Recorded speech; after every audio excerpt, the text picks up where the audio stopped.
Pretty much from the start of the day, I'm getting a snapshot of my sales figures. So it's a sales update. So we use interactive reporting daily because I get an email every day, and that's one of the great things about the system is that it sends you an email every single day to tell you where your sales are at. Now I could be in Singapore, I could be on a boat. I've actually got interactive reports on a boat. So I've actually been out there on the harbour fishing with my dad and getting interactive reports while he's fishing or while the kids are fishing. So for me, that's a great liberator. They say that your business should work for you. So that's a great system. I use it every day.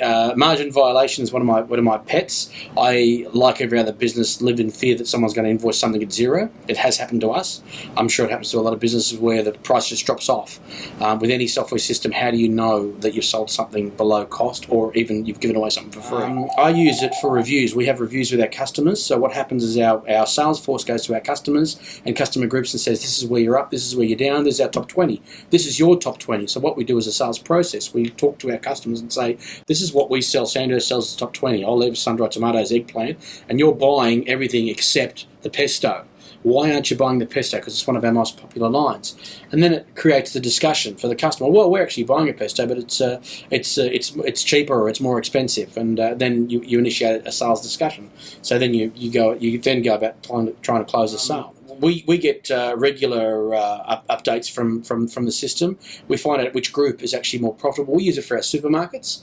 We have a margin consideration for our supermarkets. So every month, our margin by supermarket comes up, a supermarket group, and we've got a threshold which we have to maintain. We've actually shown retailers our interactive reports to say, listen, I've seen your margin reports. This is my margin report. If I'm not making satisfactory margin on a product, then I say to the supermarket, you've got to help me to try and increase my margin. And if I can't make a margin, then clearly there's no point doing the business.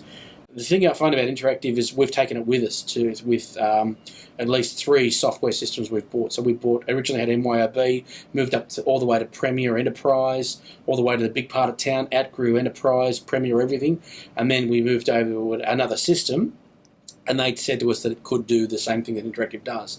It didn't, and that was one of the reasons we got rid of that system and moved over to BIforMYOB Exonet, which is a big part of town. And BIforMYOB Exonet, then the guys from Interactive, actually, I think it was one of the first ones you guys did, to move Exonet over to an interactive reporting platform.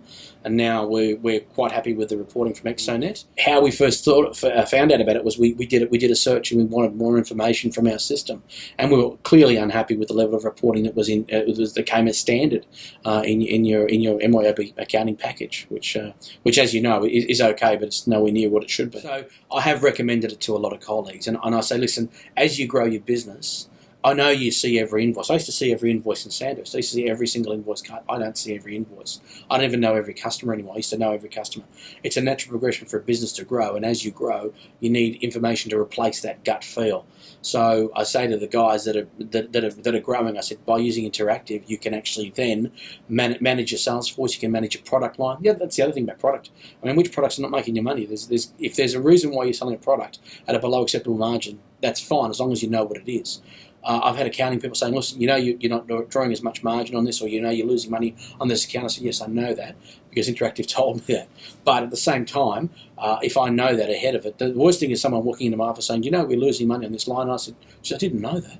Wow, you know, that's something I didn't realise. So having that knowledge, and I reckon you go to bed with that knowledge as well, knowing that, you know, you're not making margin on a customer or a product, and you think, well, how am I going to improve that? You know, because ultimately it's about survival.